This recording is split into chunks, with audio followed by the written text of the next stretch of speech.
नमस्कार, आप सभी का स्वागत करता हूं अपने YouTube चैनल सुरेंद्र सिंह बोरा में।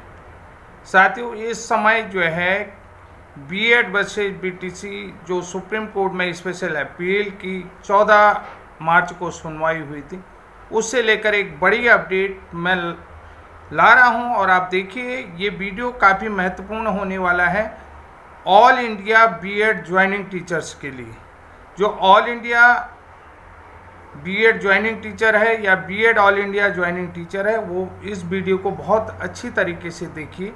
जैसा कि मध्य प्रदेश के मुख्य लीडर जो बीएड ज्वाइनिंग टीचर्स के हैं, उनका कहना है कि 14 तारीख को लगभग बीएड जो है कि 70% केस जीता है, लेकिन 70% केस जीतने के बाद भी all India BEd joining teacher इस केस को हार सकते हैं। तो उन्होंने इसका मुख्य कारण कहा है कि हमारे टीम के पास या जो all India BEd joining teachers team है, उसके पास पर्याप्त मात्रा में फंड नहीं है। उन्होंने इससे पहले जो है कि solicitor general of India Tushar Mehta ji को उतारा था, और ये बड़े चेहरे थे, और सॉलिसिटर जनरल जो है कि गवर्नमेंट ऑफ इंडिया के रहे, तो गवर्नमेंट के हैं, तो उनको उतारने में फीस बहुत ज़्यादा लग सकती है। तो उनने कहा कि जो विरोधी टीम के लीडर हैं उनके पास फंड है, तो हो सकता है उनके टीम के ही नंबर 2 के एडवोकेट को, जो बड़े चेहरे हैं उनके नंबर 2 एडवोकेट को वो लोग उतार सकते हैं, क्योंकि सारे पॉइंट्स को वो लोग जानते हैं। सीनियर एडवोकेट जो हमने उतारा है, वो अगर पुनः हम नहीं उतार पाएंगे तो निश्चित रूप से जो है कि विपक्ष जो है कि ये 70% जीते हुए केस को छीन सकता है। इस बात को समझना जरूरी है ऑल इंडिया ज्वाइनिंग टीचर्स का। उन्होंने कहा कि अभी तक हम 70% जो है कि इस केस में पकड़ बना चुके हैं। अगर हम सीनियर एडवोकेट को नहीं उतार पाएंगे तो 70% जीते हुए केस को हम लोग हार जाएंगे। ये कहना है विल्सन जी का, जो मध्य प्रदेश टीम को लीड कर रहे हैं। तो उनका आगे क्या कहना है, इस बात को हम देखते हैं। डिटेल से हम चर्चा करेंगे कि कैसे 70% जीते हुए केस को सीनियर एडवोकेट को न उतारने के कारण से इस केस को वो हार सकते हैं। क्योंकि जो विपक्ष की टीम है, विपक्ष की टीम जो है कि सीनियर एडवोकेट के बाद जो नंबर 2 के एडवोकेट को उतार सकते हैं। कि अगर जो है कि हम पहले वाले एडवोकेट को नहीं उतार पाएँ तो इसका कारण है कि 70% जीता हुआ केस हमारे हाथ से जा सकता है। तो इसलिए जो है कि उन्होंने all India BEd joining teacher से अपील की है कि आप तुरंत जो मध्य प्रदेश की टीम है जो सुप्रीम कोर्ट में केस लड़ रही है, उससे संपर्क करें, और संपर्क करने के बाद जो है कि अपनी जो रूपरेखा है, रणनीति है, उसको तय करना है, और जो फंड की व्यवस्थाएं हैं उन व्यवस्थाओं को सुधारना है। ये स्पेशल रिक्वेस्ट उन्होंने कहा है कि मुझसे कि सुरेंद्र जी, आप एक बार all India BEd joining teachers को इस बात से अवगत करा दें कि आपके चैनल में बहुत सारे लोग आते हैं, और वो लोग को इस बात से अवगत करा दें कि विपक्ष को हल्का न लें। वो नंबर 2 के एडवोकेट्स को, जो सीनियर एडवोकेट के बाद नंबर 2 के एडवोकेट आते हैं, उसको उतार सकते हैं। इसलिए जो है कि हमें अपनी पहली तैयारी करनी होगी। आज चर्चा करते हैं BEd versus BSTC Supreme Court में मध्य प्रदेश वर्ग 3 बीएड चयनित की जो स्पेशल अपील की सुनवाई है 1 अप्रैल को पुनः होगी। ये मामला Devesh Sharma versus union of India का है, जिसमें 11 अगस्त 2023 को सुप्रीम कोर्ट द्वारा फैसला दिया गया। उसके बाद उत्तर प्रदेश के 69,000 शिक्षकों की भर्ती सहित मध्य प्रदेश वर्ग 3 चयनित व बिहार में 22,000 शिक्षकों की नौकरी खतरे में पड़ गई। यहाँ तक पटना हाईकोर्ट ने तो 6 दिसंबर को 6वें चरण में चयनित शिक्षकों को बाहर करने का फैसला दे दिया था। पटना हाईकोर्ट का फैसला आते ही बीएड चयनितों को बाहर करने के लिए मामले कोर्ट में बढ़ते ही गए हैं। कि पटना हाईकोर्ट का जो 6 दिसंबर को मामला आया, उसके बाद जो है कि बीएड ज्वाइनिंग टीचर्स को बाहर करने के लिए सभी राज्यों के हाई कोर्ट में ये मामले बढ़ते गए। इनको लेकर के रिट पिटीशनें बढ़ती गई हैं। इसी बीच मध्य प्रदेश वर्ग 3 बीएड चयनित शिक्षकों के बचाव में मध्य प्रदेश की राज्य सरकार आ गई और सरकार ने मध्य प्रदेश हाई कोर्ट यानी जबलपुर हाई कोर्ट में जो मामला चल रहा था सब्जेक्ट टू आउटकम वाला, उसको स्पेशल अपील के माध्यम से सीधे सुप्रीम कोर्ट में लेके गई है। और 14 मार्च को जस्टिस सुधांशु धूलिया और जस्टिस बोस की स्पेशल कोर्ट ने आर्डर से all India BEd joining teachers को थोड़ी राहत तो मिली है, यानी कि उन्होंने जो अभी तक का आर्डर दिया है उसमें 14 मार्च को, तो उसकी वजह से ज्वाइनिंग टीचर्स को थोड़ी राहत मिली है।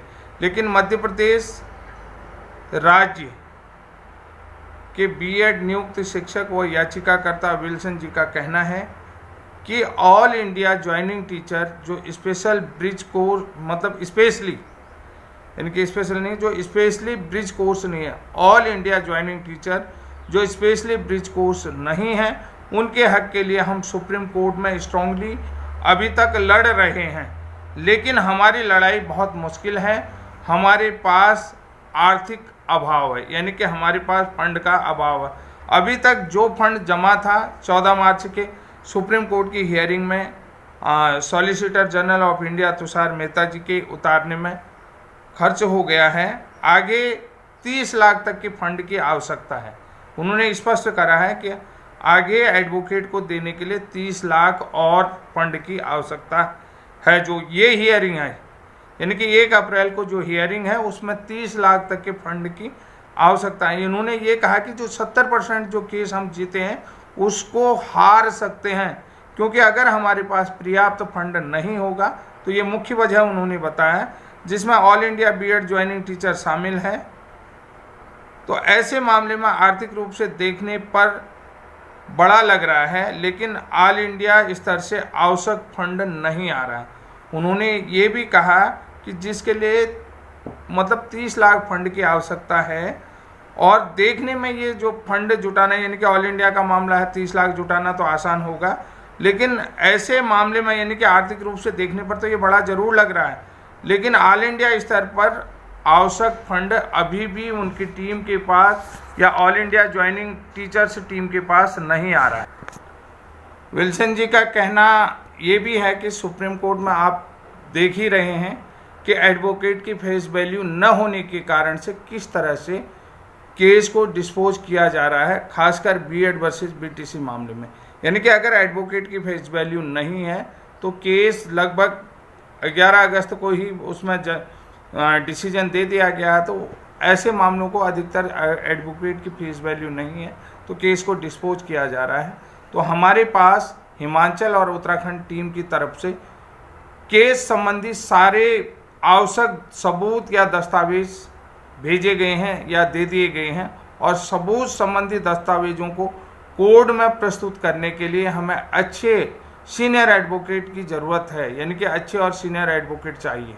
और अच्छे और सीनियर एडवोकेट रखने के लिए आपके पास पर्याप्त फंड होना चाहिए। अगर आपके पास पर्याप्त फंड नहीं होगा तो सुप्रीम कोर्ट में स्ट्रांगली केस को नहीं लड़ा या नहीं लड़ पाएंगे। अगर आपके पास स्ट्रांगली केस को लड़ने के लिए पर्याप्त फंड नहीं है तो सुप्रीम कोर्ट में आप स्ट्रांगली अपने केस को नहीं लड़ पाएंगे। आप सभी all India BEd PRT joining teacher से मेरी अपील है कि आप इस केस संबंधित टीम से संपर्क कर अपने अधिकारों की लड़ाई के लिए आगे आएं। Madhya Pradesh team leader Wilson sir से इस नंबर पर आप संपर्क कर सकते हैं। नंबर मैं आपको बोल देता हूँ 7697866024। तो साथियों, मेरी भी आप लोगों से स्पेशल अपील है कि आप इस केस संबंधी लड़ाई को या अपने अधिकारों की लड़ाई को लड़ने के लिए मध्य प्रदेश की जो टीम है उस टीम से जुड़ने के लिए आप विल्सन जी से संपर्क कर सकते हैं और अपने अधिकारों के लिए लड़ें, अपने विचारों के लिए लड़ें, और जो आपका हक है उस हक के लिए लड़ें। क्योंकि आपके पास हमारी टीम की तरफ से और हिमाचल टीम की तरफ से जो भी आवश्यक दस्तावेज की आवश्यकता थी वो आवश्यक दस्तावेज आप लोगों को भेज दिए हैं। और विल्सन जी की ये अपील आप पूरे देश तक पहुंचाओ, सभी बीएड साथियों तक पहुंचाओ और तुरंत ही जो है कि मध्य प्रदेश बीएड जो स्पेशली फ़िलहाल ब्रिज कोर्स नहीं है उस टीम से संपर्क करें और अपने लिए लड़ें, अपने अधिकारों को लिए लड़ें, अपनी नौकरी के लिए बचाएं। कि अभी जितने भी टीचर हैं, देखिए मैं एक बात और कहना चाहूँ कि भाई दान दक्षिणा अगर ज़्यादा देंगे तो ज़िंदगी भर कमाओगे, अगर अभी दान दक्षिणा देने में कमी करोगे हो सकता है जो अभी मिल रहा है वो भी कल ना बचे। तो इसलिए मैं रिक्वेस्ट करता हूँ कि जितनी दान दक्षिणा ज़्यादा दोगे तो उतने ज़िंदगी की सालों साल कमाओगे, ज़िंदगी भर कमाओगे, 60 साल की उम्र तक कमाओगे। तो इसलिए आपसे रिक्वेस्ट मेरी भी है कि आपको ईश्वर की कृपा से नौकरी मिली है, सैलरी भी मिल रही है, और आपसे स्पेशली रिक्वेस्ट करता हूँ कि दान दक्षिणा देने में किसी भी प्रकार की कोर कसर ना करें। अगर कोर कसर रख दी तो यहाँ पर जो है कि विरोधी टीम जो है कि नंबर 2 पोजीशन के सीनियर एडवोकेट को उतार सकते हैं, क्योंकि उसी टीम के नंबर 2 क्योंकि उस फेस को तो नहीं उतार पाएंगे क्योंकि वो फेस खुद ही मना कर दे, लेकिन केस को अगर एक्सेप्ट कर दे, क्योंकि एडवोकेटों की कमाई भी इसी से होते, इसी से उनका भी घर बार चलता है, यही उनका अपना प्रोफेशन होता है। एडवोकेट का प्रोफेशन ही क्लाइंट का केस लड़ना होता है, और क्लाइंट आने के बाद, ग्राहक आने के बाद कोई भी जो है कि सर्विस प्रोवाइडर उसको मना नहीं कर सकता। स्वयं ना लड़े तो नंबर 2 पोजीशन वाले एडवोकेट को ये केस ट्रांसफ़र कर देंगे कि उन्होंने कहा सर आप लड़ लीजिए, भाई साहब आप लड़ लीजिए। बस सीधी सी बात है कि जो 70% अभी तक केस आपके हाथ में देर लग रहा है, उस केस को हाथ से निकलने में कहीं भी देरी नहीं लगेगी। इसलिए आपसे रिक्वेस्ट है। तो आज के लिए इतना ही, तब तक के लिए जय हिंद, जय उत्तराखंड।